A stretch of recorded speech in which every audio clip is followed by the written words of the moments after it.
The Metropolitan Museum's Great Hall had been transformed into a glittering constellation of New York's elite for the annual Whitmore Foundation Gala. Crystal chandeliers cast warm light over tables adorned with white roses and gold accents, while Manhattan's most influential figures navigated between cocktails and carefully orchestrated networking opportunities that could reshape careers with a single conversation. Isabella Chen adjusted the skirt of her rented designer gown, the navy blue silk, a deliberate choice to blend into shadows rather than command attention. At 26, she had learned to navigate these high society events with the careful invisibility that protected her from the subtle cruelties of the Manhattan social hierarchy. As the development director for a small arts nonprofit, Isabella attended such galas professionally rather than socially, her organization's modest mission of providing art supplies to underfunded schools earning them an invitation to the charity circuit's periphery. The seating arrangements for these events told their own story. Major donors at prime tables near the stage, corporate sponsors clustered for maximum visibility, and organizations like Isabella's relegated to the edges where their presence fulfilled diversity requirements without disrupting established power structures. Tonight, however, the usual choreography had been adjusted with particular calculation. Isabella's assigned table, table 47, was positioned not merely at the room's edge, but directly behind the service corridor's swinging doors. The cacophony of kitchen preparation competed with the evening's program, while the constant traffic of servers blocked sightlines to the main stage. The deliberate humiliation had been orchestrated by Veronica Whitmore Ashford, society matron and heir to the pharmaceutical fortune that funded the foundation. Their conflict had begun 3 months earlier when Isabella had dared to question the foundation's allocation practices at a board meeting, suggesting that arts education deserved equal consideration with the pet projects that primarily benefited Manhattan's private schools. "Some people need to remember their place," Veronica had remarked afterward, her tone carrying the particular poison available only to those born into unquestionable social position. As Isabella took her seat behind the kitchen door, she maintained the composed dignity that had carried her through childhood, as the daughter of Chinese immigrants in a Connecticut suburb where her family's restaurant had served similar elite gatherings. She had learned early that survival in these spaces required strategic invisibility, present enough to fulfill obligations, invisible enough to avoid becoming targets. What she couldn't have anticipated was that this particular evening of calculated humiliation would transform into the moment when everything changed. The cocktail hour unfolded with the practiced choreography of Manhattan's charity circuit. Isabella moved through the crowd with professional purpose, her modest nonprofit's materials carefully organized in a leather portfolio that contained both grant applications and correspondence with the foundation board. Despite her marginalized seating, she maintained her responsibilities to represent her organization's mission effectively. "Isabella, there you are," called Marcus Rodriguez, the only foundation board member who had supported her advocacy for arts education equity. As the director of the Riverside Community Center in the Bronx, Marcus understood the challenges facing organizations that served populations beyond Manhattan's elite circles. "Thank you for the introduction to the Chen Foundation," Isabella replied, referring to the family foundation established by her uncle's tech company. "They've approved funding for our East Harlem program." Marcus smiled with genuine pleasure. "Your presentation was compelling. They recognized the impact potential immediately." He paused, glancing around the opulent setting with subtle irony. Unlike certain other foundations that shall remain nameless, their conversation was interrupted by the approach of Veronica Whitmore Ashford herself, resplendent in designer silk, and the particular confidence that comes from generational wealth. Her smile was perfectly practiced, containing neither warmth nor genuine engagement. "Isabella, how lovely to see you," Veronica said with the precise tone that conveyed recognition without respect. "I trust you're comfortable with your table assignment? We wanted to ensure your organization felt included."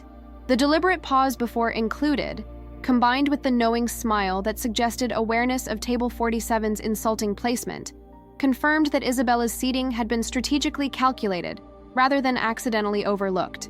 "The acoustics from this position are quite interesting," Isabella replied with professional neutrality that revealed neither offense nor submission. "One hears things others might miss." The subtle suggestion that her marginalized position provided advantageous observation rather than disadvantageous isolation created a momentary flicker in Veronica's composed expression. Isabella had reframed humiliation as strategic positioning, a response that didn't quite fit the expected script of wounded retreat.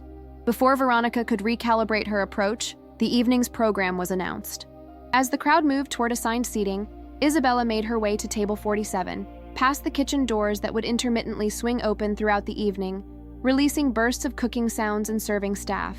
Her table mates represented a carefully selected collection of marginalized attendees: small nonprofit directors, scholarship recipients, and community organization representatives whose presence fulfilled the foundation's diversity requirements without threatening established social hierarchies. Each bore the particular composure of people accustomed to exclusion, masquerading as inclusion. As the program began, the evening's host was introduced: Maxwell Thornton III, publishing magnate and longtime friend of the Whitmore family. He commanded the stage with the easy confidence of someone born to public speaking, his opening remarks celebrating the foundation's commitment to supporting excellence in education and the arts throughout our great city. Isabella settled into her seat behind the kitchen door, preparing for an evening of partial visibility and intermittent audio. Her notebook remained ready for professional documentation of foundation priorities and potential networking opportunities, despite the challenging circumstances. What she couldn't have known was that Maxwell Thornton had specifically requested the guest list 2 days earlier, studying each attendee's background with the thoroughness that had built his media empire. His attention to detail extended beyond social obligation to genuine assessment of merit, a perspective that would soon disrupt Veronica Whitmore Ashford's carefully orchestrated evening in ways none of them could have anticipated. As servers began their synchronized ballet between kitchen and dining room, Isabella maintained professional focus while mentally documenting the evening's strategic humiliations. She had survived worse exclusions than an inconvenient table placement, though the deliberate nature of this particular slight stung more than she cared to acknowledge. The kitchen doors swung open again, releasing another burst of culinary sounds that competed with the host's voice. Isabella adjusted her position slightly, ensuring her professional materials remained accessible despite the constrained space. She couldn't have predicted that within the hour, those same kitchen doors would become the backdrop for her transformation from excluded observer to the evening's most significant honoree. Maxwell Thornton's opening remarks celebrated the foundation's achievements with practiced eloquence, his voice carrying clearly through the opulent hall despite Isabella's position behind the increasingly active kitchen doors. Servers moved in constant circulation, their synchronized service creating a barrier between table 47 and the main program that felt both accidental and calculated. The Whitmore Foundation has always prided itself on identifying excellence wherever it may be found, Thornton continued, his gaze sweeping across the assembled guests. This year's grant recipients represent the best of educational innovation and artistic vision throughout our city. Isabella took careful notes as he outlined the foundation's funding priorities, professional discipline overriding the discomfort of her marginalized position. Her organization's grant application remained under review, though Veronica's recent hostility suggested an increasingly slim chance of approval. The evening's first formal presentation began with recognition of major donors, corporations and individuals whose contributions funded the foundation's high-profile initiatives. Isabella watched through gaps in service traffic as company executives and philanthropic leaders accepted awards for financial commitment that often exceeded her organization's entire annual budget. I'd like to especially thank Whitmore Industries for their expanded commitment to STEM education in Manhattan's preparatory academies, Thornton announced, applause filling the hall as Veronica approached the stage with gracious humility that masked her calculated philanthropy. Isabella noted the specific focus on preparatory academies rather than public schools, a pattern that characterized much of the foundation's education funding. Resources directed toward institutions already serving privileged populations rather than addressing inequities in underserved communities. During Veronica's acceptance remarks, a server approached table 47 with apologetic discretion. "Ms. Chen, I have a message for you from the host." Isabella accepted the folded note with surprise, her professional composure masking curiosity about why Maxwell Thornton would communicate with her directly. The handwritten message was brief, but specific. "Please remain after the formal program. Important matter to discuss. MT." The mysterious request created speculation among her tablemates, none of whom had received similar communication from the evening's host.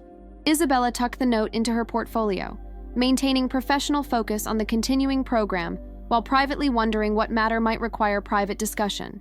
The formal presentations continued with recognition of educational initiatives, artistic programs, and community development projects that reflected the foundation's priorities.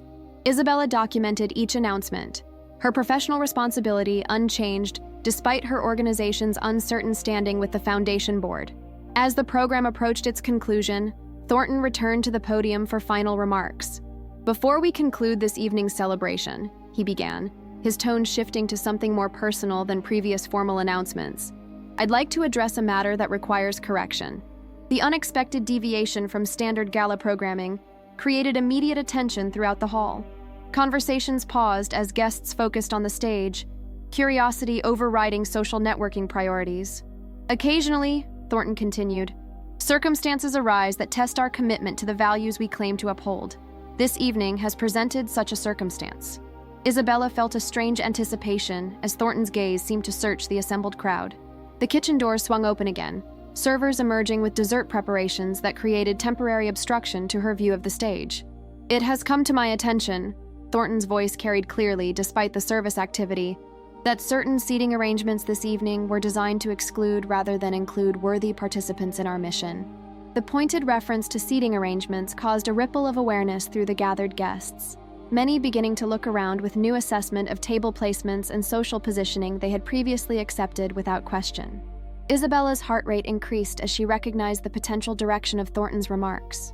Through the gaps in service traffic, she could see Veronica Whitmore Ashford's expression shifting from confident social authority to something approaching concern. "I believe in correcting such oversights immediately," Thornton continued, his publisher's instinct for dramatic timing evident in the deliberate pause that followed. "Ms. Isabella Chen, would you please join me on stage?" The request, delivered clearly through the hall's sound system, created a moment of absolute silence, followed by the rustle of hundreds of guests turning to locate the person being summoned from obscurity to prominence. The silence following Maxwell Thornton's unexpected summons stretched across the Metropolitan Museum's Great Hall like a held breath. Isabella sat frozen behind the kitchen door, her professional composure momentarily shattered by the impossible development of being called to the stage at an event where she had been deliberately relegated to invisibility.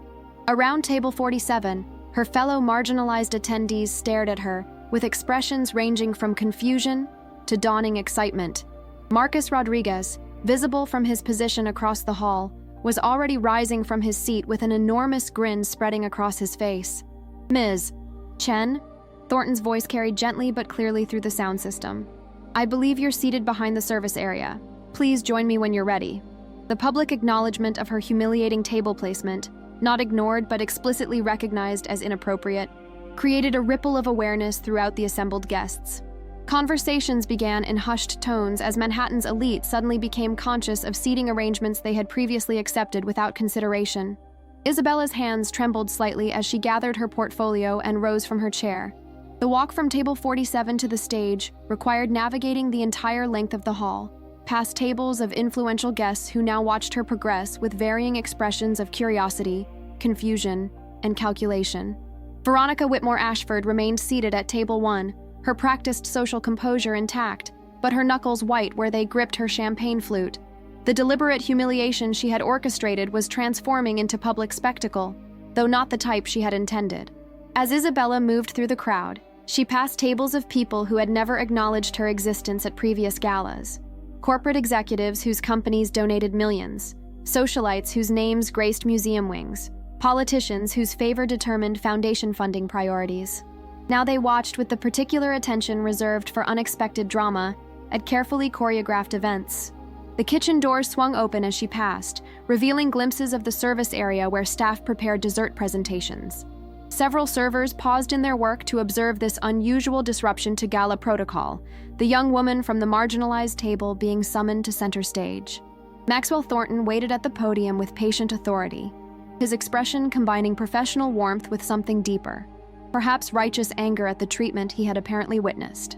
As Isabella approached the stage steps, he moved to meet her, offering his hand to assist her ascent in a gesture that communicated respect rather than mere courtesy.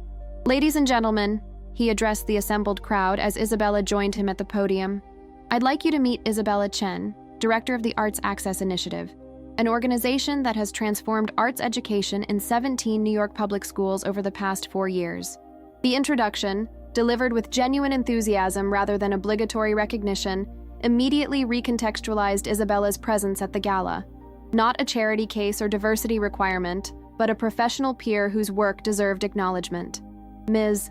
Chen's innovative programs have brought professional quality arts instruction to over 3,000 students in underserved communities, Thornton continued, his publisher's instinct for compelling narrative evident in his presentation. Children who had no access to music, visual arts, or theater programs now receive instruction that rivals Manhattan's most prestigious private schools. Isabella stood beside the podium, overwhelming emotions carefully contained behind professional composure. The public validation of her work, delivered with specificity that demonstrated genuine research rather than superficial familiarity, created a moment of recognition she had never expected from this exclusive social sphere. Furthermore, Thornton continued, his tone suggesting the evening's true surprise was yet to come. Ms. Chen's methods have been so effective that the Department of Education has selected her program as the national model for arts education expansion, a $50 million federal initiative based entirely on her innovative approach. The revelation of federal recognition and substantial funding landed with seismic impact throughout the hall.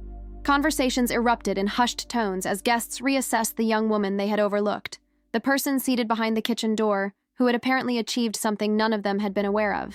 From her position on stage, Isabella could see Veronica Whitmore Ashford's expression of dawning horror as she recognized the magnitude of her miscalculation.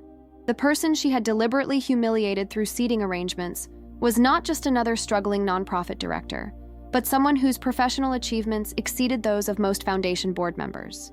The Arts Access Initiative, Thornton concluded with perfect timing, represents exactly the kind of transformative work the Whitmore Foundation should be proud to support, which is why I'm delighted to announce a 3-year, $2 million commitment to expand Isabella's programs throughout the 5 boroughs. The thunderous applause that followed seemed to emanate from every corner of the Great Hall except Table 1, where Veronica sat motionless, her social authority temporarily suspended by the complete inversion of the evening's intended narrative. Isabella stood in the spotlight that had been meant for others, her work finally receiving the recognition that her seating behind the kitchen door had been designed to prevent. The thunderous applause continued as Isabella stood beside Maxwell Thornton, the spotlight that had been intended for Manhattan's established elite, now illuminating the young woman who had been deliberately seated behind kitchen doors. From her elevated position on the stage, she could observe the full scope of the Great Hall's reactions, ranging from genuine admiration to poorly concealed shock at this unexpected turn of events. Veronica Whitmore Ashford remained rigidly seated at Table 1, her practiced social composure the only thing preventing complete public humiliation. The careful calculation that had led to Isabella's insulting table placement was now exposing Veronica herself to the very exclusion she had orchestrated. The spotlight deliberately directed away from the Foundation heiress toward the person she had attempted to marginalize. Ms. Chen, Thornton continued, maintaining control of the podium with publisher's instinct for narrative timing. Would you care to share with our guests how the Arts Access Initiative has achieved such remarkable results with limited resources? The invitation to speak, positioned as honoring her expertise rather than mere token recognition, created another wave of recalibration throughout the assembled audience. Isabella accepted the microphone with professional confidence that concealed the surreal nature of addressing Manhattan's elite from the stage of an event where she had been seated as far from relevance as possible.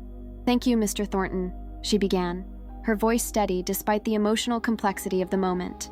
The Arts Access Initiative operates on a simple principle, that artistic excellence isn't limited by economic circumstances, only by access to resources and professional instruction. Her opening statement, delivered with the clarity born from years of advocating for her mission to skeptical funders, immediately captured audience attention. The woman behind the kitchen door was speaking with authority that commanded respect rather than charitable tolerance. Our programs place professional artists directly in public schools as full-time faculty, Isabella continued, her confidence growing as she described work that had consumed her professional passion for 4 years. Not visiting performers or abbreviated workshops, but comprehensive arts education that treats these students as seriously as any private academy would treat their pupils. From the audience, she could see Marcus Rodriguez leading enthusiastic applause, his validation creating ripple effects among other community-focused attendees who recognized the significance of her achievement. Even tables of corporate sponsors were paying genuine attention, rather than engaging in the networking conversations that typically dominated gala presentations. The federal recognition Mr. Thornton mentioned, Isabella explained, resulted from our students' exceptional outcomes. Public school children with no previous arts access achieving performance and exhibition standards that rival Manhattan's most prestigious programs. The specific emphasis on achievement rather than need, presenting her students as successful artists rather than charitable recipients, reframed the entire conversation around Isabella's work. Not social service requiring sympathy, but educational excellence deserving investment. As Isabella concluded her remarks to sustained applause, Thornton resumed the microphone with a smile that suggested the evening's surprises were not yet complete. "I have one additional announcement regarding Ms. Chen's exceptional work," he continued, his tone building anticipation throughout the hall. "Earlier this week, I learned that several major foundations have been overlooking her grant applications despite their obvious merit." The pointed reference to foundation oversight, with subtle emphasis suggesting deliberate rather than accidental exclusion, created another uncomfortable moment of recognition among audience members who understood the competitive dynamics of philanthropic funding. "Therefore," Thornton announced with dramatic flair, "Thornton Media Group is establishing a $10 million endowment specifically for the Arts Access Initiative, ensuring that Isabella's innovative programs can expand throughout the tri-state area without depending on foundations that fail to recognize transformative work." The magnitude of this announcement, a personal commitment exceeding the Whitmore Foundation's annual arts allocation by orders of magnitude, created stunned silence followed by eruption of genuine excitement. Isabella had gone from humiliated outcast to recipient of one of the evening's most significant philanthropic commitments in the span of 20 minutes. From her position beside Thornton, Isabella could see Veronica Whitmore Ashford's expression of absolute mortification. The social humiliation she had orchestrated through seating arrangements had been transformed into her own public diminishment, the foundation heiress now relegated to observer status, while her intended victim received unprecedented recognition and funding. Thornton concluded his presentation with perfect dramatic timing. Sometimes the most important work happens furthest from the spotlight. Tonight, we're correcting that oversight. As Isabella descended from the stage amid continued applause, she understood that her professional trajectory had been fundamentally altered by this unexpected vindication. The kitchen door that had symbolized her exclusion from Manhattan's elite philanthropy had become the backdrop for her emergence as a recognized leader in arts education. The aftermath of Maxwell Thornton's announcement transformed the gala's social dynamics completely. Isabella found herself surrounded by guests who had previously overlooked her existence. Corporate executives suddenly interested in partnership opportunities, foundation directors eager to discuss collaboration, prominent philanthropists requesting private meetings to explore their own potential support for arts education initiatives. Ms. Chen approached a distinguished woman in elegant black silk. "I'm Catherine Morrison from the Steinberg Foundation. We'd love to schedule a conversation about expanding your model to our education portfolio."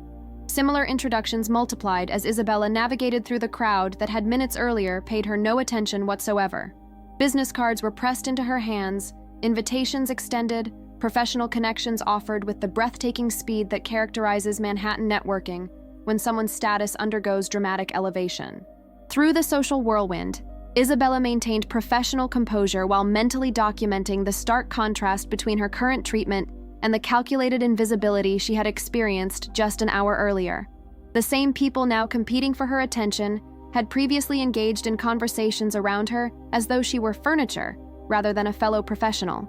Marcus Rodriguez appeared at her elbow, his expression mixing pride with protective concern. "How are you handling all this attention?" "With strategic caution," Isabella replied quietly, conscious that their conversation could be overheard by eager new contacts. Sudden popularity often proves as temporary as it is intense. Her realistic assessment reflected hard-earned wisdom about Manhattan's social hierarchies. Recognition could disappear as quickly as it materialized if not carefully managed. The woman who had learned to survive marginalization understood that success required different but equally sophisticated navigation skills. Across the hall, Veronica Whitmore Ashford had gathered several foundation board members in quiet conference, their hushed discussion and frequent glances toward Isabella suggesting damage control measures were being hastily formulated. The social humiliation orchestrated through seating arrangements had backfired spectacularly, creating exactly the kind of public relations complications that threatened foundation reputation. "Isabella," came a familiar voice, though from an unexpected direction. She turned to find James Whitmore, Veronica's younger brother, and the foundation's chief financial officer, approaching with an expression that mixed professional respect with personal embarrassment. "James," she acknowledged neutrally, uncertain what this conversation might contain given the family dynamics involved. "I wanted to apologize," he said directly, his corporate executive's manner reflecting genuine discomfort. "The seating arrangements were inappropriate. I wasn't aware of the specific placement until this evening." The careful distancing from his sister's actions while accepting family responsibility represented sophisticated diplomatic approach, acknowledging wrongdoing without directly implicating Veronica, protecting both sibling relationship and foundation reputation. "Seating can be challenging at large events," Isabella replied with professional grace that neither accepted the apology as sufficient nor rejected it as inadequate, "though I appreciate your recognition of the situation." Before James could continue, Maxwell Thornton approached their conversation with the confident timing that had characterized his stage management throughout the evening. "Isabella, if you have a moment, there are some additional details regarding the endowment we should discuss," he said, his tone suggesting both urgency and privacy requirements. "Perhaps we could step into the museum director's office?" The invitation to private conversation with the evening's host, particularly one who had just committed $10 million to her organization, represented the kind of access Isabella could never have anticipated from her position behind the kitchen door. As Thornton guided her away from the crowd, she noticed Veronica watching their departure with barely controlled agitation. The foundation heiress who had orchestrated Isabella's humiliation was now witnessing her elevation to private consultation with Manhattan's most influential publisher. "The evening has been quite educational," Thornton observed as they moved toward the museum's administrative areas, "in ways I hadn't anticipated when accepting the hosting invitation." Isabella recognized this comment as potential opening to address the deliberate nature of her seating placement, though professional caution suggested allowing Thornton to direct their conversation rather than making accusations she couldn't prove. "Museum events always present interesting logistical challenges," she replied diplomatically. Thornton's knowing smile suggested he appreciated both her discretion and her understanding of the evening's true dynamics. "Indeed, particularly when certain individuals attempt to manipulate those logistics for personal vendettas." The direct acknowledgement that he was aware of Veronica's calculated humiliation confirmed Isabella's assessment that her vindication had been deliberately orchestrated rather than accidentally discovered. Maxwell Thornton had known exactly what he was doing when he called her name from the marginalized position behind the kitchen door. The museum director's office provided elegant respite from the gala's social intensity. Floor-to-ceiling windows overlooking Central Park, museum-quality artwork creating an atmosphere of scholarly sophistication, comfortable seating arranged for confidential conversation rather than public performance. Maxwell Thornton closed the door behind them, his demeanor shifting from public host to private strategist. "Isabella, I owe you both an explanation and an apology. The seating arrangement you endured tonight was brought to my attention approximately an hour before the program began." He moved to the window overlooking the park, his silhouette against the city lights, conveying the weight of someone accustomed to making decisions that affected thousands of people through his media empire. "One of my editors attended the Foundation's planning meeting last week," he continued, turning back toward Isabella. "She witnessed Veronica's explicit instructions regarding your table placement, including her specific request that you be positioned where your presence would be appropriately minimized. The direct confirmation of deliberate humiliation, Veronica's calculated cruelty documented through witness testimony, validated Isabella's instincts about the evening's orchestrated exclusion. Not paranoid interpretation, but accurate assessment of social warfare disguised as event logistics. My editor also provided background research on your organization," Thornton continued, retrieving a tablet from the director's desk. What she discovered was remarkable work that had somehow escaped broader philanthropic attention despite extraordinary results. The tablet displayed Isabella's professional documentation, federal recognition letters, student achievement data, testimonials from school administrators whose arts programs had been transformed through her initiatives. Evidence of impact that should have made her organization impossible to overlook by Manhattan's philanthropic community. "Your students' achievements are remarkable," Thornton noted, scrolling through performance statistics and exhibition records. Public school children accessing professional-level arts instruction, many continuing to specialized high schools and college programs they would never have considered possible. Isabella nodded, her professional pride temporarily overriding the surreal circumstances of receiving this recognition. When students receive quality instruction and genuine support, they exceed everyone's expectations, including their own. "Which raises the question," Thornton continued, his publisher's instinct for identifying significant stories fully engaged, "of why such exceptional work has been systematically overlooked by foundations claiming to support arts education." The pointed reference to systematic oversight, suggesting pattern rather than isolated incident, created uncomfortable implications about philanthropic decision-making that extended beyond Veronica's personal animosity.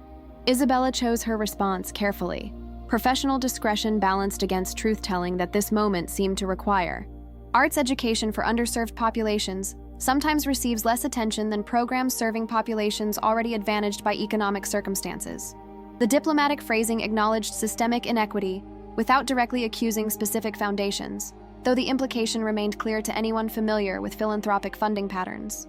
Thornton's expression suggested appreciation for both her candor and her discretion, a perspective that needs broader recognition among Manhattan's philanthropic community. Which brings me to the additional purpose of this conversation. He returned to the desk, retrieving a folder that he handed to Isabella with formal ceremony. Thornton Media Group will be featuring your work in a comprehensive story about educational innovation and philanthropic effectiveness. My editors are particularly interested in examining how funding decisions are made and what factors influence foundation priorities. The implications crystallized immediately, not just recognition of Isabella's work, but investigative examination of the foundation community that had overlooked it. Veronica's deliberate humiliation could trigger broader scrutiny of philanthropic decision-making patterns that might reveal uncomfortable truths about how Manhattan's elite distributed charitable resources. The story will focus primarily on your achievements, Thornton clarified, but will necessarily examine the context in which such exceptional work has remained under-recognized by traditional funding sources. Isabella understood the strategic brilliance of this approach, celebrating her success while implicitly questioning the philanthropic establishment that had ignored it. Not direct attack on Veronica Whitmore Ashford, but journalistic examination that would naturally expose the arbitrary nature of foundation funding decisions. I appreciate your interest in our work, Isabella replied with professional courtesy that masked her growing understanding of how completely the evening's dynamics had shifted. Though I assume such coverage would require substantial research into foundation practices and decision-making processes. Thornton's smile confirmed her assessment. Quite substantial research. My investigative team is particularly thorough when examining institutional patterns that might affect educational equity. As they concluded their private conversation and prepared to return to the gala's final networking phase, Isabella recognized that her transformation from humiliated outcast to recognized leader represented just the beginning of consequences that would reverberate far beyond this single evening. The kitchen door that had symbolized her deliberate exclusion was becoming the backdrop for systematic examination of the philanthropic establishment that had orchestrated such treatment. The return to the gala's main hall created a scene of barely controlled social chaos. Word of Isabella's federal recognition and Thornton's substantial commitment had spread through the elite gathering with the velocity of Manhattan's most efficient gossip networks. Corporate executives who had ignored her existence 30 minutes earlier now positioned themselves for introduction opportunities, their strategic repositioning creating visible disruption to previously established social hierarchies. Isabella navigated this transformed landscape with careful professional detachment, accepting business cards and meeting requests while maintaining strategic awareness of her dramatically altered position. The woman who had learned to survive social marginalization now deployed those same skills to manage sudden prominence, both potentially dangerous in Manhattan's ruthlessly competitive philanthropic ecosystem. Ms. Chen approached Victoria Pemberton Hayes, whose family foundation controlled significant arts funding throughout the city. I believe we should schedule a conversation about potential collaboration. Your federal model could complement our existing initiatives.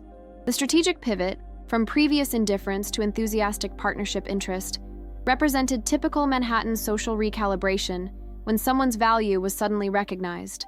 Isabella acknowledged the overture with professional courtesy while noting its transparent opportunism. I appreciate your interest, she replied neutrally. My assistant will coordinate scheduling when we return to our offices. Across the hall, Veronica Whitmore Ashford maintained determined social performance despite her increasingly isolated position. Former allies now questioned association with someone who had so thoroughly misjudged Isabella's significance, while potential critics sensed weakness in the foundation heiress's calculated humiliation strategy. The evening's social ammunition had been completely redirected. Instead of Isabella being diminished through marginalization, Veronica faced questions about her judgment and the foundation's decision-making processes that had overlooked such exceptional work. Isabella, Marcus Rodriguez appeared with champagne and barely contained excitement. This is incredible. Federal recognition media coverage, and now Thornton's commitment. You've achieved everything we dreamed of for arts education equity. His genuine celebration provided grounding amid the social theater surrounding them. Authentic connection that reminded Isabella of her work's true purpose beyond Manhattan's elite validation. The real victory, she replied quietly, will be measured in how many more children gain access to quality arts instruction. Recognition matters only if it translates into expanded opportunities. This perspective, focusing on mission impact rather than personal vindication, distinguished Isabella's response from typical Manhattan social triumph behaviors. Not celebration of individual elevation, but commitment to institutional change that had always motivated her work. The evening's final presentation began as Thornton returned to the podium for closing remarks, his publisher's understanding of narrative structure evident in strategic timing that would conclude the gala with maximum impact for Isabella's story. "Ladies and gentlemen," he began, commanding immediate attention from the assembled elite, "tonight has demonstrated something important about recognizing excellence wherever it may be found, even when seated behind kitchen doors." The pointed reference to Isabella's deliberate marginalization created another wave of uncomfortable awareness throughout the audience, many beginning to reassess their own assumptions about gala hierarchies they had previously accepted without question.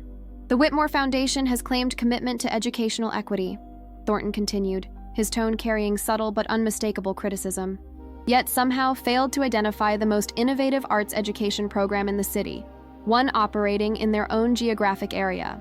The direct challenge to foundation effectiveness, delivered publicly to an audience including major donors and board members, created visible tension among Whitmore Foundation representatives. Veronica's expression had shifted from embarrassment to something approaching panic as she recognized the scope of public questioning her actions had triggered. This oversight," Thornton concluded with perfect dramatic timing, "raises important questions about how philanthropic resources are allocated and what factors influence funding decisions in Manhattan's charitable community. The implicit promise of continued scrutiny, journalistic examination of foundation practices that extended beyond this single evening, sent clear message to the assembled philanthropic establishment that Isabella's treatment represented broader pattern deserving.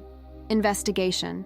As the gala concluded with networking conversations that now centered around Isabella rather than traditional power brokers, she understood that her transformation from excluded observer to recognized leader had catalyzed something larger than personal vindication. The kitchen door that had symbolized her deliberate marginalization was becoming the opening through which systemic change might finally emerge. The weeks following the Metropolitan Museum Gala brought cascading consequences that rippled through Manhattan's philanthropic establishment with gathering force.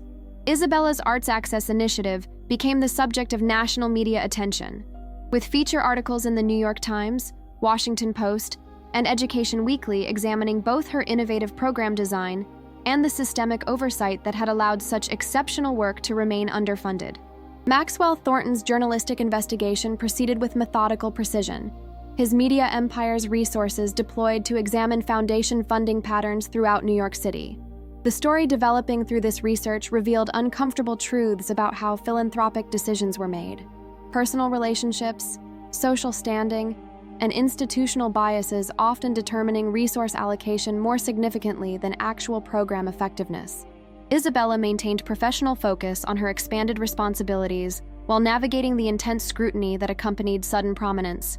The $10 million Thornton endowment required sophisticated management, the federal model implementation demanded careful oversight, and the media attention created opportunities that needed strategic assessment rather than automatic acceptance.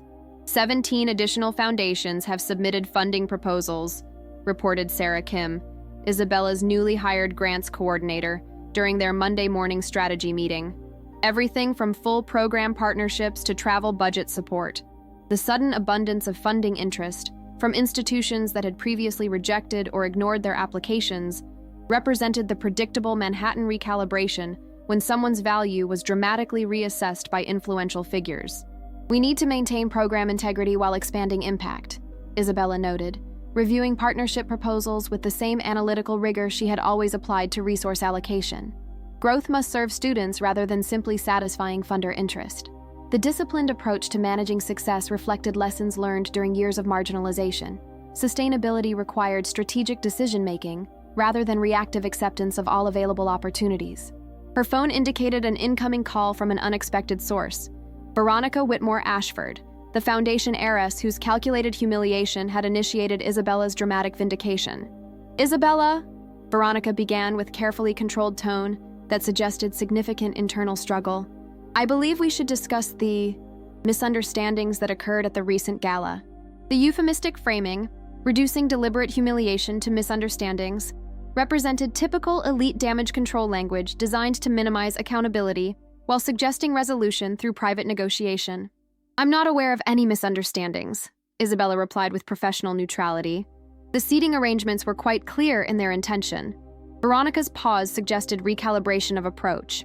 "Perhaps we could meet privately to discuss potential collaboration between our organizations. The Whitmore Foundation has always valued innovation in arts education." The transparent revision of history, claiming support for innovation when the foundation had systematically rejected Isabella's programs, confirmed that Veronica recognized the scope of her miscalculation and was attempting belated damage control. "My schedule is quite full given recent developments," Isabella replied with polite deflection, "though my assistant could coordinate something for next month if there's genuine foundation interest in arts education equity." The measured response, neither hostile rejection nor eager acceptance, maintained Isabella's reclaimed professional authority while offering minimal engagement that would require demonstrated commitment rather than mere conversation. Later that afternoon, Isabella received an unexpected visitor at her organization's modest offices in a converted Brooklyn warehouse. Maxwell Thornton himself appeared without prior appointment, his presence in the unpretentious space creating stark contrast to the museum's elegant surroundings where they had first connected. "I wanted to see your actual operations," he explained, observing student artwork displayed throughout the workspaces with genuine interest rather than charitable tolerance. The programs rather than the presentations. Isabella provided comprehensive tour of facilities that had been transformed through years of careful resource management, recording studios equipped with donated professional equipment, visual arts spaces organized for maximum functionality, dance rehearsal areas carved from warehouse space through volunteer construction labor. "This is impressive," Thornton noted, his media executive's assessment encompassing both creative achievement and operational efficiency. "Your resource management demonstrates sophisticated understanding of program development under constrained circumstances." The recognition of her managerial expertise alongside her educational innovation validated Isabella's comprehensive approach to organizational leadership.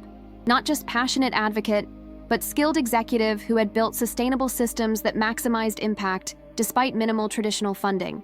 "The federal model emphasizes replicable systems rather than unique programs," Isabella explained, her confidence evident in describing work that had defined her professional identity. "Other communities can adapt our methods to their specific circumstances without requiring identical resources.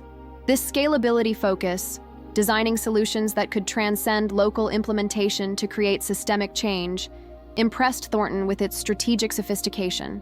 The woman who had been seated behind kitchen doors possessed vision that extended far beyond immediate program requirements to fundamental transformation of educational access. As their conversation continued, Isabella understood that her relationship with Thornton was evolving beyond philanthropic support toward genuine professional partnership.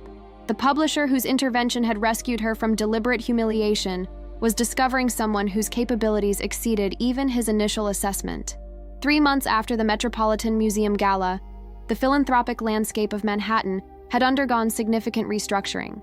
Maxwell Thornton's investigative series, Hidden Excellence: How Funding Fails Innovation, had exposed systematic biases in foundation decision-making processes across the city's most prestigious charitable institutions. The series featured Isabella's story prominently, while examining broader patterns of how personal relationships and social positioning influenced resource allocation more than actual program effectiveness. The Whitmore Foundation faced federal audit regarding their grant distribution practices, triggered by Thornton's documentation of qualified applicants systematically overlooked, while less effective programs received funding based on social connections.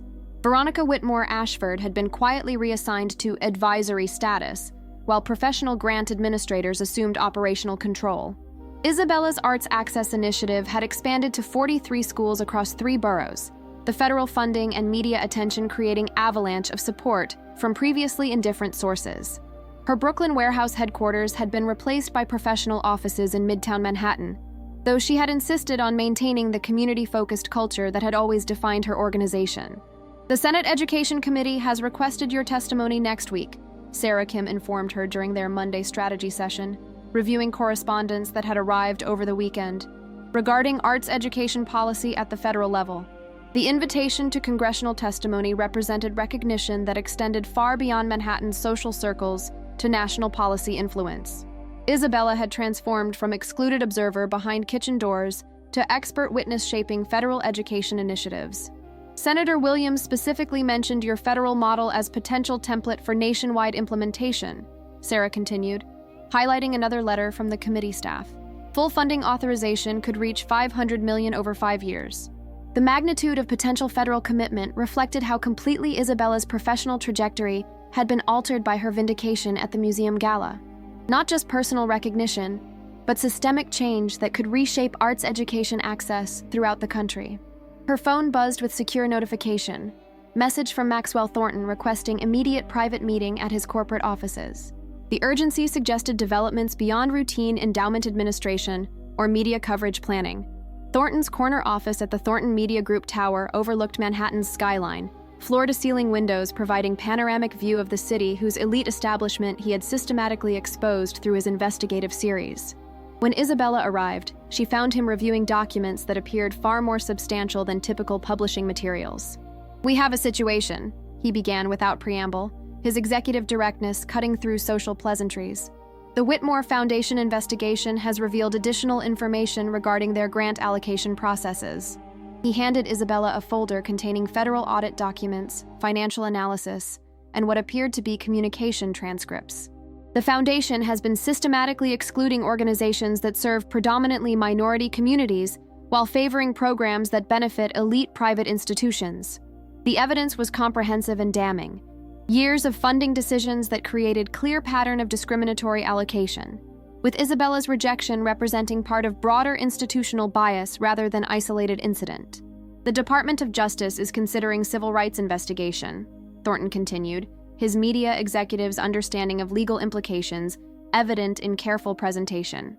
"Your treatment at the gala has become evidence in potential federal case regarding discriminatory philanthropy practices." Isabella absorbed this information with professional composure that masked the personal significance of learning her humiliation had catalyzed federal examination of systemic injustice. "What does this mean for other organizations that were similarly excluded?" "Class action lawsuit is being prepared," Thornton confirmed. 17 nonprofits serving underserved communities have documented similar treatment by Manhattan foundations. Your story became the catalyst, but the pattern extends far beyond individual incident. The transformation was complete. Isabella's deliberate humiliation through seating arrangements had exposed institutional discrimination that affected dozens of organizations and thousands of students throughout the city. "There's something else," Thornton added, his tone suggesting personal rather than professional communication. "Veronica Whitmore Ashford has requested private meeting with you, through intermediaries, suggesting she recognizes direct contact might be unwelcome. The strategic approach, acknowledging that direct communication could be interpreted as intimidation while still seeking private negotiation, indicated sophisticated damage control efforts aimed at preventing further legal exposure. Isabella considered this development with the analytical precision that had guided her through years of resource scarcity and social marginalization. "What exactly does she want to discuss?" Thornton's expression combined professional assessment with personal protection of someone he had come to respect. "Settlement terms, I imagine, both for potential individual action and to prevent her cooperation with the broader federal investigation." The kitchen door that had symbolized Isabella's deliberate exclusion had become the opening through which systemic change was finally emerging, not just for her organization, but for the entire philanthropic establishment that had maintained discriminatory practices through carefully preserved social hierarchies. The private meeting Veronica Whitmore Ashford had requested took place in the neutral territory of Thornton's corporate conference room, high above Manhattan's financial district. Isabella arrived with her attorney, not the legal aid lawyer who had previously assisted her nonprofit, but a senior partner from a prestigious firm whose services had become accessible following her elevated status in Manhattan's philanthropic hierarchy. Veronica entered with her own legal entourage, though her typical commanding presence appeared diminished by the federal investigations now targeting both her personal decision-making and the foundation's broader allocation patterns. The woman who had orchestrated Isabella's humiliation through calculated seating arrangements now faced the possibility of her own exclusion from the social elite that had always defined her identity. "Ms. Chen," Veronica began, with carefully practiced humility that contradicted everything Isabella had previously witnessed of her personality, "I believe there have been significant misunderstandings regarding our respective organizations' missions and potential collaboration.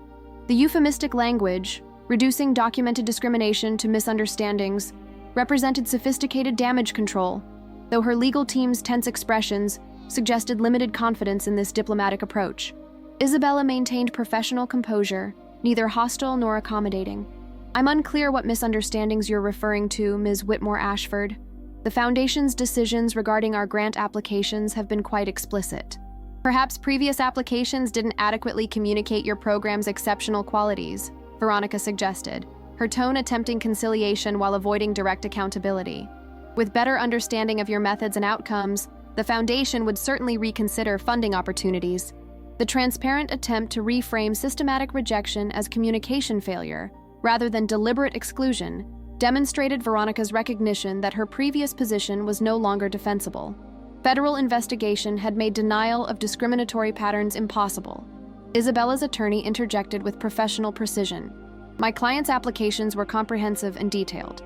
The Foundation's rejection patterns show clear bias that extends beyond individual communication issues. The legal framing, positioning Isabella's treatment as part of broader discriminatory practice, reinforced the federal investigation's findings while eliminating Veronica's ability to claim isolated misunderstanding." "What exactly are you proposing?" Isabella asked directly, corporate negotiators' instincts engaging with the strategic opportunity this meeting represented. Veronica exchanged glances with her legal team before proceeding. "The Whitmore Foundation is prepared to offer a retroactive grant of $5 million to the Arts Access Initiative, along with guaranteed annual funding of $2 million for the next decade."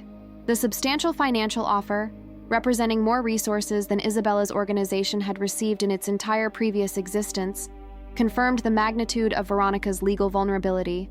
Not generosity, but calculated attempt to prevent further federal scrutiny. "And in exchange?" Isabella inquired, understanding that such offers always contained corresponding expectations. "Simply your organization's continued excellent work," Veronica replied with transparent evasion. "And perhaps reduced emphasis on Foundation allocation processes in any future media coverage." The quid pro quo was clear. Substantial funding in exchange for Isabella's cooperation in limiting journalistic investigation that threatened broader philanthropic establishment. Settlement that would benefit her students while protecting the system that had excluded them. Isabella's attorney recognized the strategic implications immediately. "My client would need time to review such a proposal with her board and advisors." "Of course," Veronica agreed with relief that suggested expectation of acceptance. "Though the Foundation's board meets next week, so timing would be beneficial for all parties." As the meeting concluded with formal handshakes and legal pleasantries, Isabella understood the choice now facing her. Accept substantial resources for her students' benefit while allowing the discriminatory system to continue largely unchanged? Or maintain pressure for systematic reform that could benefit countless organizations beyond her own? The kitchen door that had symbolized her deliberate exclusion had opened onto a pathway where personal vindication intersected with opportunities for broader justice. Her response would determine not just her organization's future, but whether the philanthropic establishment that had humiliated her would face genuine accountability or merely provide strategic settlements to maintain existing power structures. Walking back through Manhattan's financial district toward her organization's new offices, Isabella reflected on how completely her position had transformed since that evening of calculated humiliation. The person they had seated behind kitchen doors now held leverage that could reshape philanthropic practices throughout the city. The question remaining was how she would choose to use that power, for personal benefit or systematic change that would prevent future kitchen door humiliations for others who dared to challenge established philanthropic hierarchies. Isabella's decision crystallized during a weekend visit to one of her program schools in East Harlem, where she observed 8th grade students rehearsing an original musical they had created through the Arts Access Initiative. The quality of their performance, sophisticated choreography, complex musical arrangements, nuanced dramatic interpretation, provided stark reminder of what systematic philanthropic exclusion had nearly prevented. "Ms. Chen," called Aaliyah Williams, one of her most talented students, after the rehearsal concluded. My mom wanted me to thank you again. The scholarship to LaGuardia High School changed everything for our family. The simple gratitude, representing just one of hundreds of similar transformations her program had facilitated, reinforced Isabella's understanding of what truly mattered beyond Manhattan's social politics. Not personal vindication or financial settlements, but systemic change that would create opportunities for students whose potential had been systematically overlooked. When Isabella returned to her Midtown offices, she found Maxwell Thornton waiting with documents that would reshape her strategic thinking entirely. His investigative team had uncovered evidence extending far beyond the Whitmore Foundation's discriminatory practices to reveal coordinated patterns among Manhattan's major philanthropic institutions. What we've discovered, Thornton explained, spreading research materials across Isabella's conference table, is systematic exclusion of organizations serving minority communities across 17 major foundations. The Whitmore situation was symptomatic of much broader institutional bias. The documentation was overwhelming. Grant allocation data showing clear patterns of discrimination, internal communications revealing explicit bias in funding decisions, coordination between foundations to ensure certain organizations remained excluded from major funding opportunities. Your treatment at the gala, Thornton continued, has become the focal point for federal civil rights investigation that could reshape charitable giving regulations nationwide. The implications crystallized immediately. Isabella's personal humiliation had catalyzed examination of systemic discrimination that affected hundreds of organizations and potentially millions of students throughout the country. Veronica's settlement offer represents an attempt to contain investigation to individual incident rather than addressing institutional patterns, Thornton noted, his publisher's understanding of strategic communication evident in his analysis. Accepting it would effectively end broader scrutiny.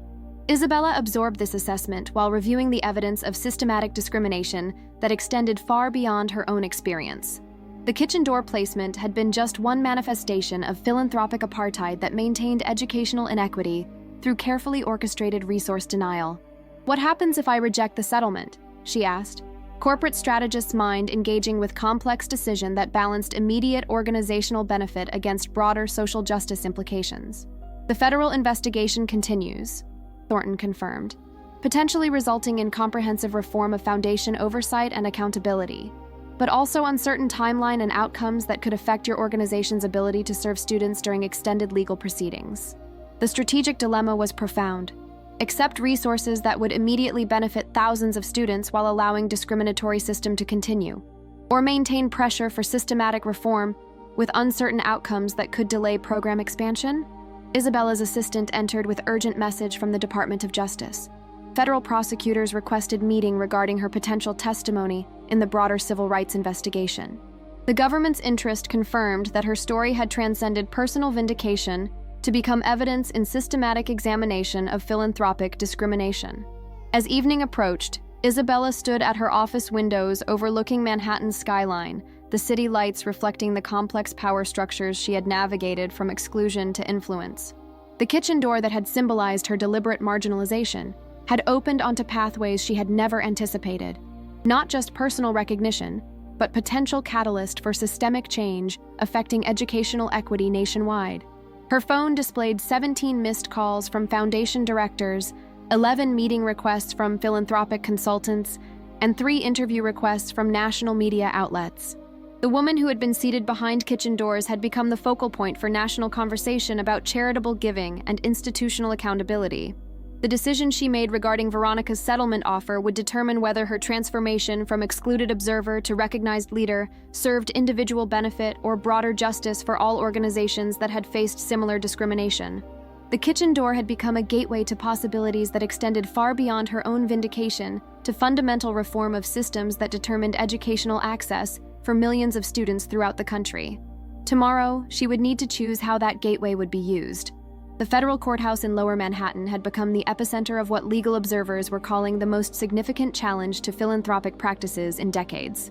Isabella sat at the witness table, facing a congressional subcommittee that included senators from both parties united in their concern about discriminatory charitable giving patterns that affected educational equity nationwide. Committee Chairman Senator Patricia Walsh leaned forward, her expression combining senatorial authority with genuine engagement. Ms.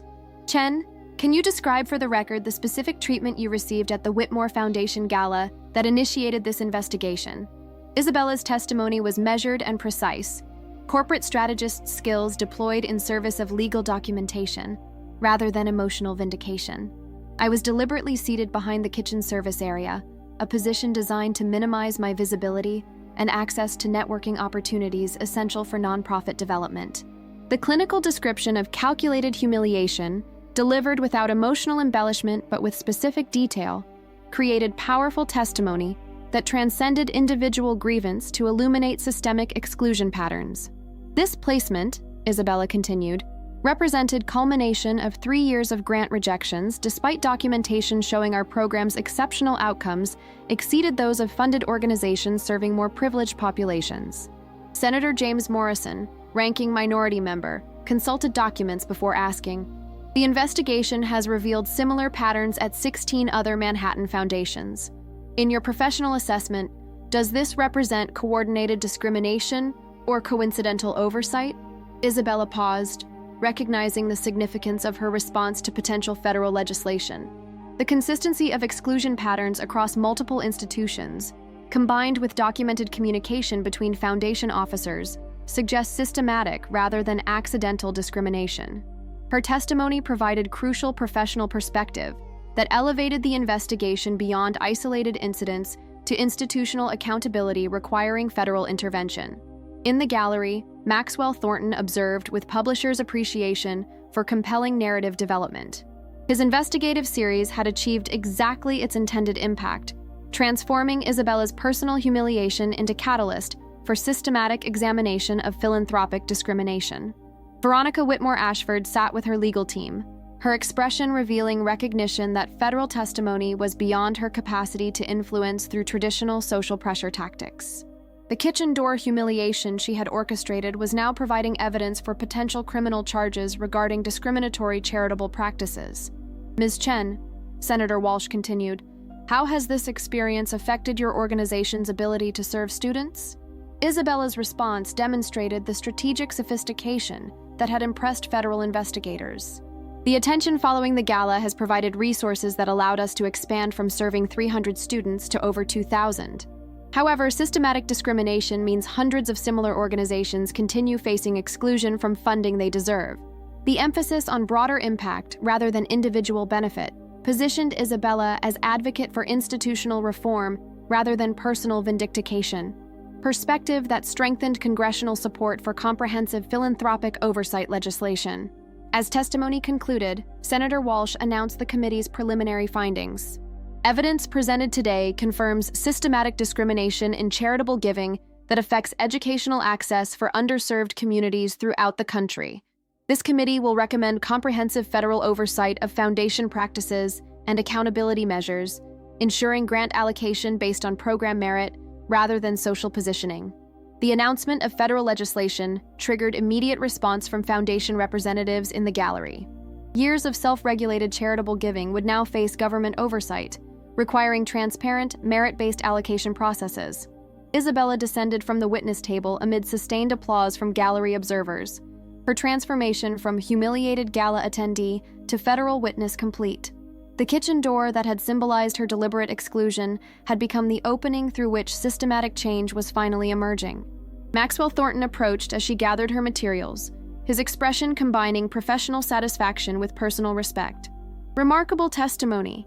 You've potentially changed how charitable giving operates throughout the country." "Not just me," Isabella replied with characteristic focus on collaborative achievement rather than individual recognition. "Every organization that faced similar discrimination, every student whose potential was overlooked, they're all part of this transformation." As they exited the courthouse together, Isabella understood that her journey from excluded observer to recognized leader had achieved something beyond personal vindication. The deliberate humiliation orchestrated through seating arrangements had catalyzed examination of discriminatory systems that affected educational equity nationwide. The kitchen door had indeed become a gateway, not just to her own recognition, but to fundamental reform ensuring that excellence would be identified and supported regardless of social positioning or institutional bias. Sometimes the most profound response to calculated humiliation comes not through personal revenge, but through systematic change that prevents similar treatment of others who dare to challenge established hierarchies through exceptional work. 6 months after the subcommittee hearings, Isabella sat in her expanded offices overlooking Central Park, the Manhattan location a strategic upgrade made possible through the transformed philanthropic landscape she had helped reshape. The federal legislation, the Philanthropic Equity Act, had passed with bipartisan support, requiring transparent allocation processes for all foundations above $50 million endowment, with mandatory annual reporting on demographic impact of funding decisions. Her organization had become the national model for arts education equity, with federal funding creating comprehensive framework for expansion beyond New York to 20 major urban centers. The systemic reform she had championed, initially catalyzed by Veronica's calculated G humiliation, now ensured that future organizations would not face similar exclusion based on social positioning or institutional bias.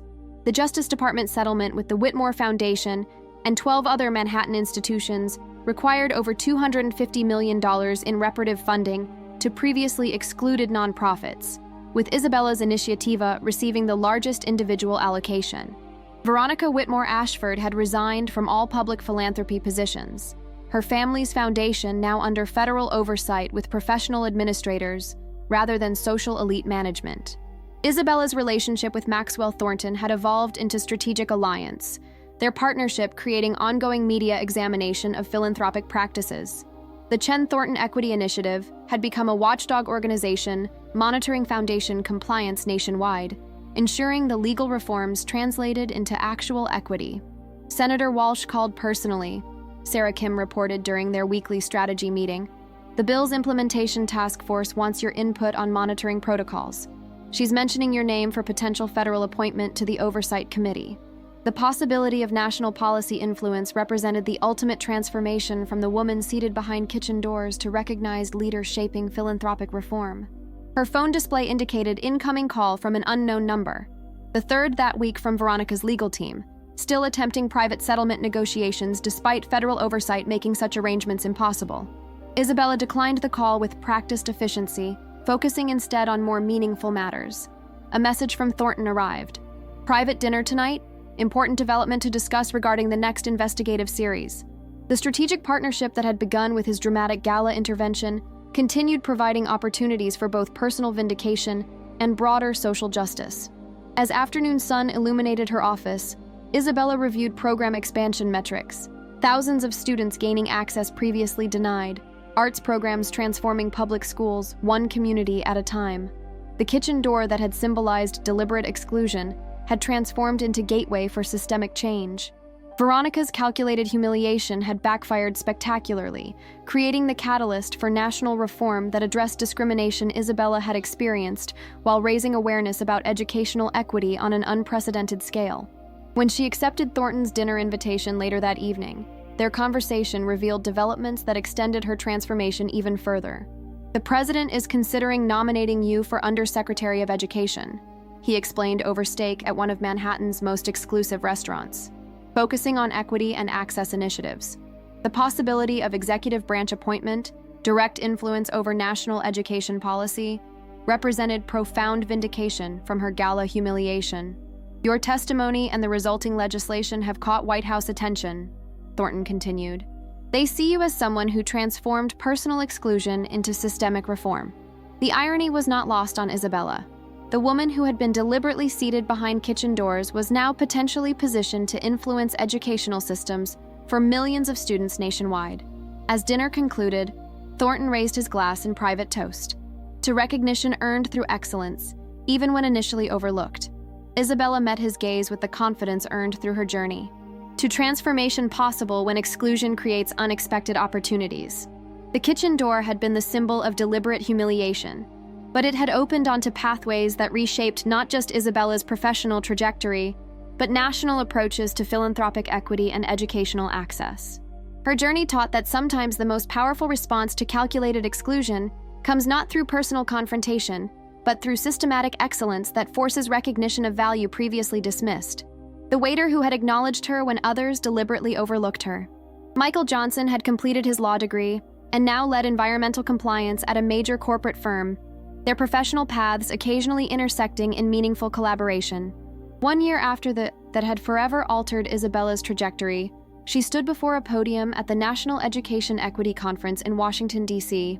The auditorium was filled with policymakers, educators, philanthropists, and students, representatives from organizations across the country who had benefited from the Philanthropic Equity Act's implementation. The legislation, now known as the Chen Equity Amendment, had mandated comprehensive reform in charitable giving practices, creating federal oversight that ensured funding decisions were based on merit and impact rather than social connections or institutional bias. Isabella's testimony had been instrumental in its passage, transforming her from one-time gala humiliation victim to recognized architect of national education reform. Ladies and gentlemen, Isabella began with the confidence earned through months of congressional appearances and media interviews. 1 year ago, I was seated behind a kitchen door at a foundation gala, a deliberate act of exclusion designed to minimize my presence and my work's value. The audience reaction was immediate and powerful.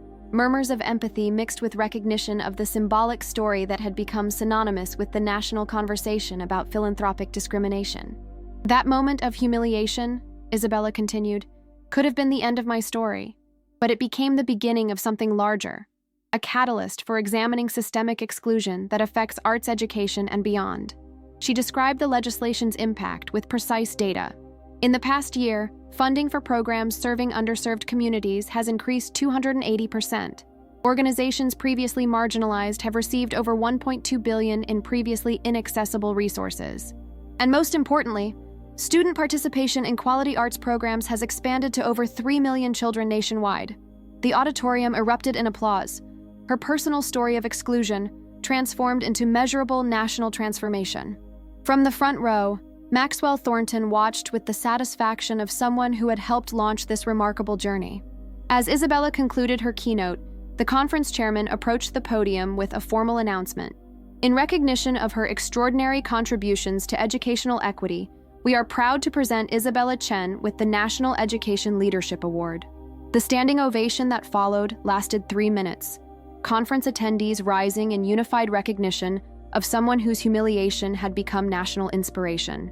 From the stage, Isabella could see Senator Walsh in the audience, nodding approval at legislation she had helped shape.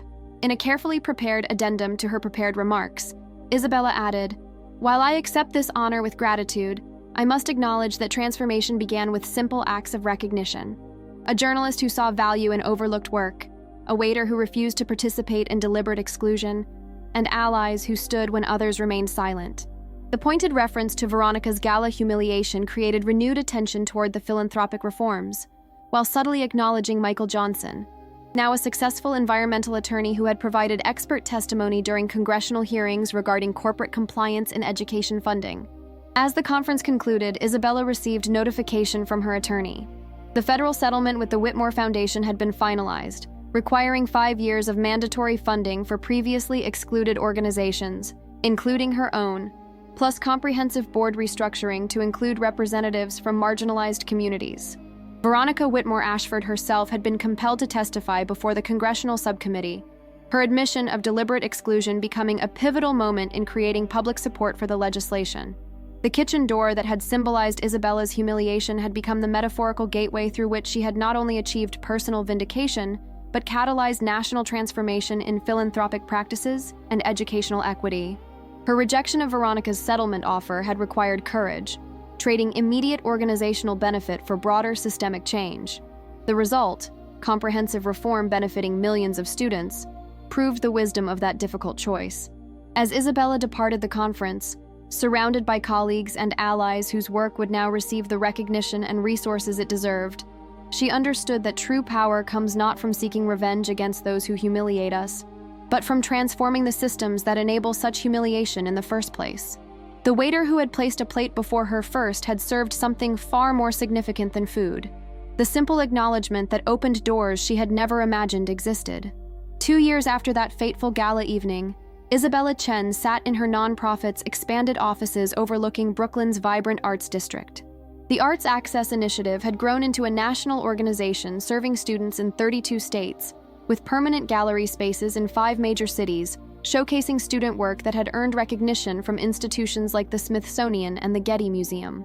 The Philanthropic Equity Act had been fully implemented, creating federal guidelines that required nonprofit funding decisions to prioritize demonstrated impact over social connections. Dozens of previously marginalized organizations had received sustainable funding, transforming educational access for millions of students from underserved communities. Thornton's investigative series had won a Pulitzer for public service, its documentation of discriminatory philanthropic practices, triggering ongoing reforms throughout the sector. Veronica Whitmore Ashford had retired from public philanthropy, her foundation now operating under independent professional leadership that had redistributed over $45 million to programs serving minority communities. Isabella's testimony and the resulting legislation had elevated her to national prominence, with appointments to multiple national education boards and regular consultation with White House education policy teams. On a personal level, the gala humiliation had catalyzed profound transformation. The waiter whose simple act had initiated the evening's events, Michael Johnson, had become both professional colleague and close friend, their shared dedication to equity creating lasting alliance that extended beyond their initial brief encounter. A new grant came through this morning, Sarah Kim informed her during their weekly strategy meeting. Federal funding for rural arts extension programs. They specifically requested our model for implementation. The continued expansion confirmed that Isabella's journey from excluded gala attendee to recognized leader had achieved something beyond personal vindication. Systemic change that now benefited educational programs nationwide. An email notification arrived from an unexpected source, Veronica Whitmore Ashford, using a private address rather than foundation domain. The message was concise but significant. The reforms you championed have been eye-opening. I'd like to discuss ways to support your work without institutional interference. Sincerely, Veronica. The overture, personal rather than professional, acknowledging fundamental change in perspective, represented complex conclusion to their confrontation. Not apology or admission of wrongdoing, but recognition that Isabella's vindication had legitimately transformed institutional practices Veronica had once defended. Isabella considered her response with the careful judgment that had become her professional trademark. The kitchen door humiliation had evolved from personal pain to catalyst for national reform, and this final chapter in her confrontation with Veronica represented opportunity for continued positive impact rather than mere closure. The work speaks for itself, she replied to Veronica's message with professional courtesy. Direct contributions to programmatic expansion would be welcome, earmarked for student materials in underserved districts. The measured response, neither rejecting outreach nor granting personal absolution, positioned Isaiah as continued leader in educational equity while allowing potential resource support for her mission.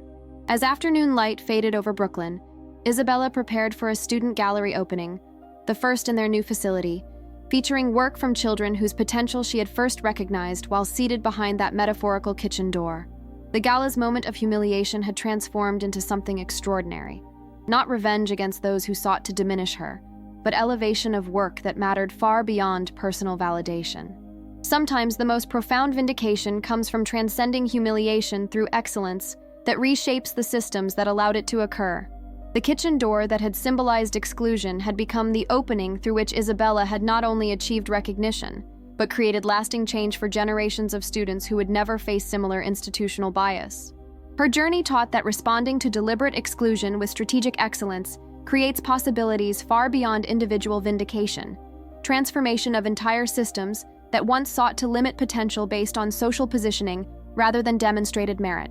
This story reminds us that moments of public humiliation often contain the seeds of profound personal and systemic transformation. Like Isabella Chen, many of us have experienced exclusion designed to diminish our presence and value. Her journey shows that responding with excellence and strategic patience can not only reclaim personal dignity, but catalyze broader change in unfair systems. If this narrative of vindication resonated with you, reflect on your own experiences of overlooking or being overlooked. What simple acts of recognition might transform social or professional dynamics in your life? How might you support others facing exclusion in hierarchical systems? Subscribe for more stories exploring public humiliation, unexpected allies, and the transformative power of being seen when others try to make you invisible. Remember, sometimes the greatest strength comes from those deliberately marginalized, the ones seated behind kitchen doors who ultimately reshape the entire gathering. What act of recognition might you offer someone today? Or what hidden excellence in your own life deserves the spotlight?